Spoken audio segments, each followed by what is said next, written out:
नमस्कार. ह्या व्हिडिओमध्ये आपण बघायचं आहे how to calculate mean, median and mode for grouped or continuous frequency distribution. म्हणजे डाटा ज्यावेळी ग्रुप्ड किंवा कंटिन्युअस स्वरूपामध्ये दिला जातो त्यावेळी मीन, मीडियन, मोड कशा प्रकारे कॅल्क्युलेशन केलं जातं ते आपण ह्या व्हिडिओमध्ये बघायचं आहे. त्यासाठी मी इथं ग्रुप्ड किंवा कंटिन्युअस फ्रिक्वेन्सी डिस्ट्रीब्युशनचं एक्झाम्पल घेतलेलं आहे. Calculate mean, median and mode from the following data. Marks आणि नंबर ऑफ स्टुडंट्स. मार्क्स म्हणजे इथं क्लास दिलेला आहे आणि त्याचे नंबर ऑफ स्टुडंट्स, फ्रिक्वेन्सी आपल्याला दिलेला आहे. म्हणजे हा डाटा ग्रुप्ड किंवा कंटिन्युअस स्वरूपामध्ये आहे. याचं मीन, मीडियन, मोड आपल्याला कॅल्क्युलेशन करायचं आहे. आता ज्यावेळी डाटा ग्रुप्ड किंवा कंटिन्युअस फ्रिक्वेन्सी स्वरूपामध्ये असतो त्यावेळी आपल्याला टेबल स्वरूपात काही माहिती तयार करावी लागते. त्यामुळे इथं आपला मीन, मीडियन, मोड शोधण्यासाठी सर्वप्रथम टेबल तयार करावा लागतो. तो टेबल आपण सर्वप्रथम तयार करून घ्यायचा आहे. त्याच्यानंतर मीन, मीडियन आणि मोड आपण कॅल्क्युलेट करायचा आहे. त्यामुळे सर्वप्रथम मी या ठिकाणी टेबल तयार करून घेणार आहे. टू फाइंड आउट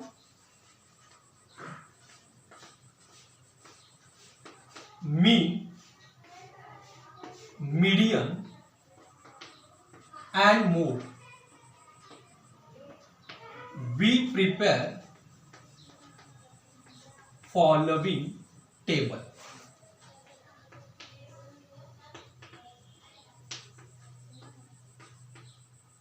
आता फर्स्ट इन्फॉर्मेशन दिलेलं आहे आपला मार्क्स म्हणजे क्लास दिलेला आहे.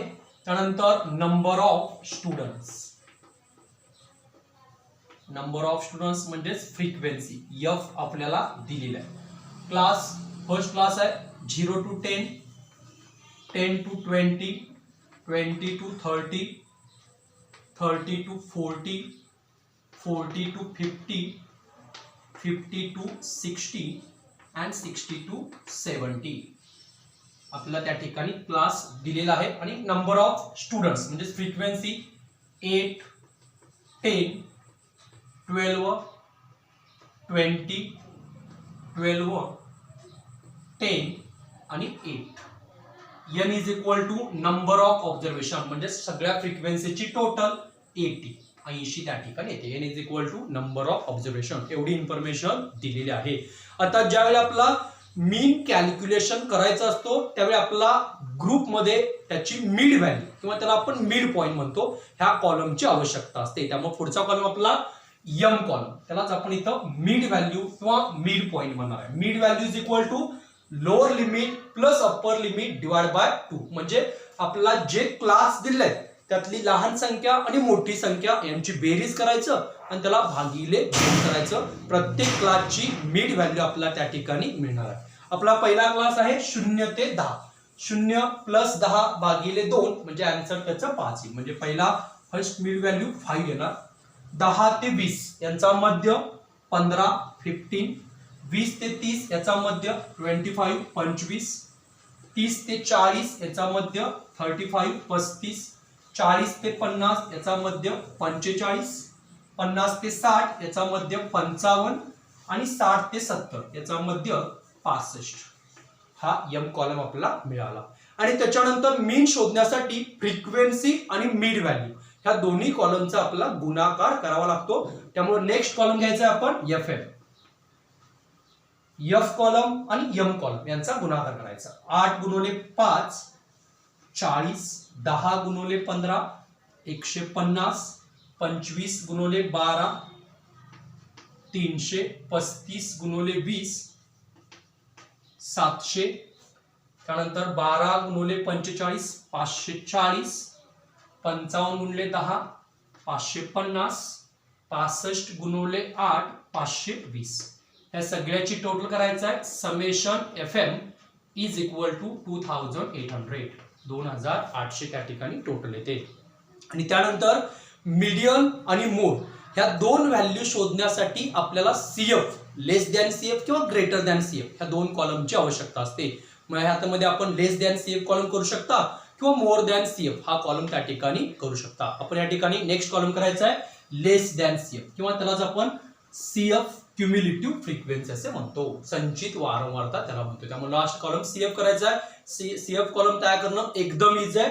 फर्स्ट फ्रिक्वेन्सी 8, त्याच्यामध्ये नेक्स्ट फ्रिक्वेन्सी प्लस करा 8 आणि 10 18, त्यानंतर 18 आणि 12 30, 30 आणि 20 50, 50 आणि 12 62, 62 आणि 10 72 आणि 8 80. म्हणजे शेवटच्या CF आणि N इज इक्वल टू 80. दोन्ही व्हॅल्यू ह्या समान असतात.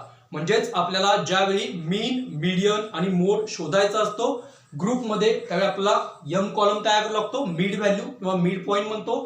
त्यानंतर FM फ्रिक्वेन्सी आणि मिड व्हॅल्यू ह्या दोन्हींचा गुणाकार करावा लागतो. त्याची बेरीज is equal to summation FM असणार आहे. आणि CF कॉलम मीडियन आणि मोड शोधायचा असेल तर आपल्याला इथं CF कॉलमची आवश्यकता त्या ठिकाणी असणार आहे. त्यामुळे तो कॉलम आपण या ठिकाणी तयार केला आहे. म्हणजे मीन, मीडियन आणि मोड शोधण्यासाठी जो टेबल तयार करावा लागतो तो आपण या ठिकाणी क्रिएट केला आहे. आता आपण एक एक फॉर्म्युला घेऊन मीन, मीडियन त्या ठिकाणी शोधत जायचं. मी या ठिकाणी फर्स्ट घेतो.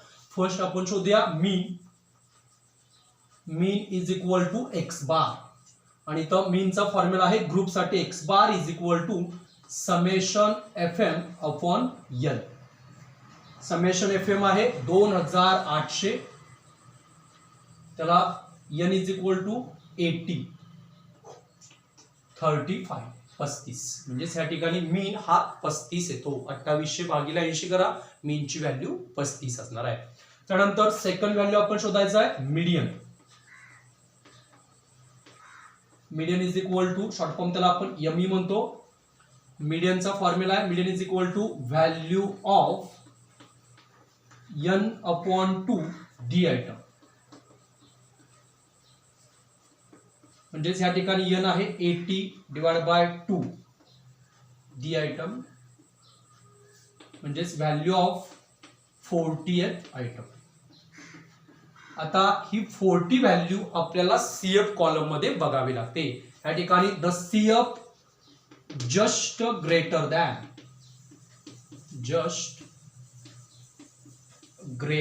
than 40 is 40 is ही 40 ही जी व्हॅल्यू आहे ही CF कॉलम मध्ये बघायचं.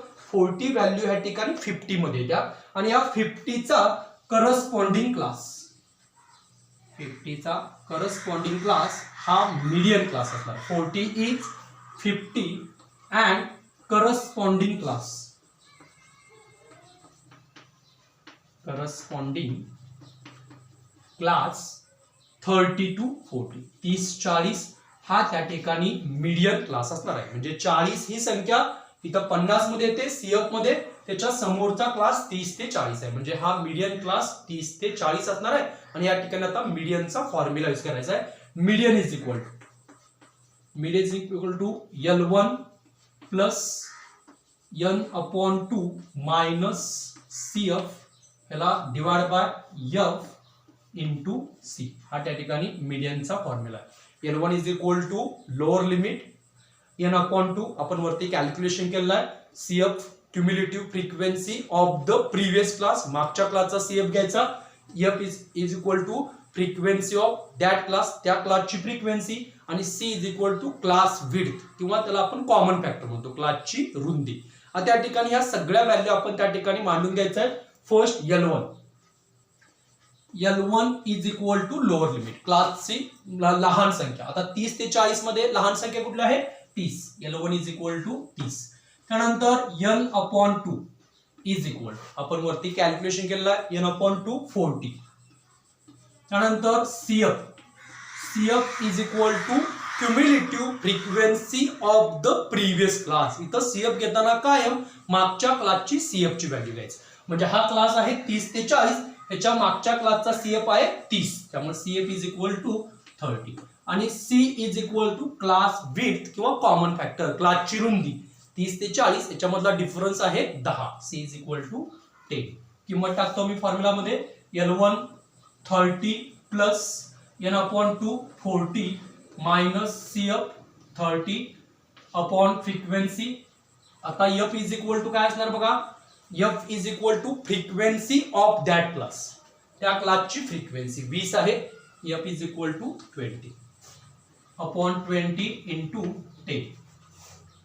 30 प्लस 40 मधनं 30 गेले 10 परत इंटू 10 त्याला upon 20. 30 plus 100/20, 30 plus 5 is equal to 35. म्हणजेच ह्या ठिकाणी मीडियन बरोबर सुद्धा 35 येतो बघा. म्हणजेच ह्या ठिकाणी मीडियनची आपण पहिला व्हॅल्यू शोधली n/2. ही व्हॅल्यू आपण CF कॉलम मध्ये बघितली. त्याच्या समोरचा क्लास हा आपला काय होता, मीडियन क्लास होता. मीडियन क्लास मिळाल्यानंतर आपण इथं मीडियनचा फॉर्म्युला यूज केला. Median is equal to L1 plus n/2 minus CF, त्याला divide by F into C. L1 म्हणजे क्लासचं लोअर लिमिट, n/2 आपण कॅल्क्युलेशन केलेलं असतं. CF म्हणजे cumulative frequency of the previous class, मागच्या क्लासची CF व्हॅल्यू घ्यायचं. C is equal to class width, क्लासची रुंदी किंवा कॉमन फॅक्टर म्हणतो, आणि F is equal to frequency of that class, त्या क्लासची फ्रिक्वेन्सी. म्हणजे या ठिकाणी आपण मीडियनची व्हॅल्यू शोधलेली आहे. मीन, मीडियन ह्या दोन व्हॅल्यू आपण त्या ठिकाणी शोधलेल्या आहेत. आता लास्ट व्हॅल्यू आपल्याला शोधायची आहे मोड. मी त्या ठिकाणी मोडचं कॅल्क्युलेशन करून दाखवेन.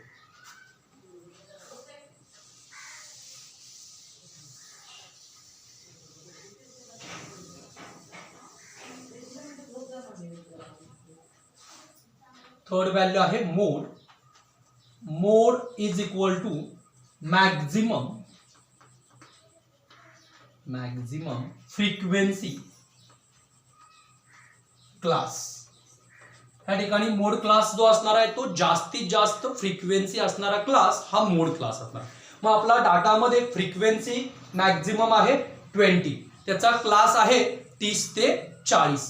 30 ते 40 हा आपला मोड क्लास असणार आहे. म्हणजे या ठिकाणी mode class is equal to 30 to 40 हा त्या ठिकाणी मोड क्लास असणार आहे. आणि नंतर आपला मोडचा फॉर्म्युला करावा लागेल. Mode is equal to L1 plus F1 minus F0 upon 2F1 minus F0 minus F2 into C. हा त्या ठिकाणी मोडचा फॉर्म्युला आहे. L1 is equal to lower limit of the class, F1 is equal to frequency of that class, F0 is equal to frequency of the previous class, त्यानंतर F2 is equal to frequency of the next class, आणि C is equal to common factor of class width. आता त्या ठिकाणी सगळ्या value आपण calculation करायचं आहे. L1 is equal to lower limit असणार आहे 30. त्यानंतर F0 is equal to frequency of the previous class. आता हा आपला मोड क्लास आलाय 30 ते 40. 30 ते 40 हा मोड क्लास आहे, कारण याची फ्रिक्वेन्सी सगळ्यात जास्त आहे 20, त्याचा क्लास हा 30 ते 40, म्हणजे मोड क्लास सुद्धा 30 ते 40 झालाय. मग याच्यामध्ये F0 म्हणजे काय, F0 is equal to frequency of the previous class, म्हणजेच इथं मागच्या क्लासची फ्रिक्वेन्सी F0 असणार आहे. F1 is equal to frequency of that class, चालू क्लासची या फ्रिक्वेन्सी F1 असणार आहे, आणि F2 is equal to frequency of the next class, म्हणजे F0 12, F1 20 आणि F2 इज इक्वल टू 12 असणार. म्हणजे या ठिकाणी कॅल्क्युलेशन येईल. F0 इज इक्वल टू 12, त्यानंतर F1 is equal to 20, F2 is equal to 12, आणि C is equal to class width 10, क्लासची रुंदी त्या ठिकाणी 10 असणार आहे. सगळ्या व्हॅल्यू फॉर्म्युला मध्ये टाकतो. Mode is equal to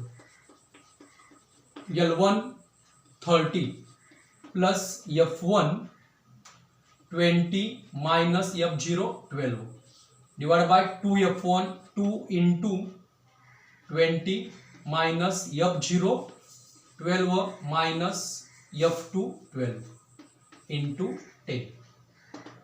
30 plus 20 minus 12 8 into 10, 20 into 2 40 minus 12 minus 12, 30 plus 8 into 10 80, 40 minus 12 28 minus 12 60, म्हणजे 30 plus 80 divide by 16 is equal to 5, 35. Mode is equal to 35. म्हणजेच ह्या ठिकाणी आपण ग्रुप्ड फ्रिक्वेन्सी किंवा कंटिन्युअस फ्रिक्वेन्सी डिस्ट्रीब्युशनचं एक्झाम्पल घेतलंय, आणि याच्यामध्ये टेबल तयार केलेला आहे, आणि त्या टेबल मधून त्या माहितीच्या आधारे मीन, मीडियन, मोड या तिन्ही व्हॅल्यू या ठिकाणी आपण कॅल्क्युलेशन केलेलं आहे. म्हणजे डाटा ज्यावेळी ग्रुप्ड किंवा फ्रिक्वेन्सी कंटिन्युअस फ्रिक्वेन्सी डिस्ट्रीब्युशन स्वरूपाचा असतो, त्यावेळी मीन मीडियन मोड कशा प्रकारे कॅल्क्युलेशन केला जातो ते आपण ह्या एक्झाम्पल मध्ये बघितलेलं आहे. थँक्यू.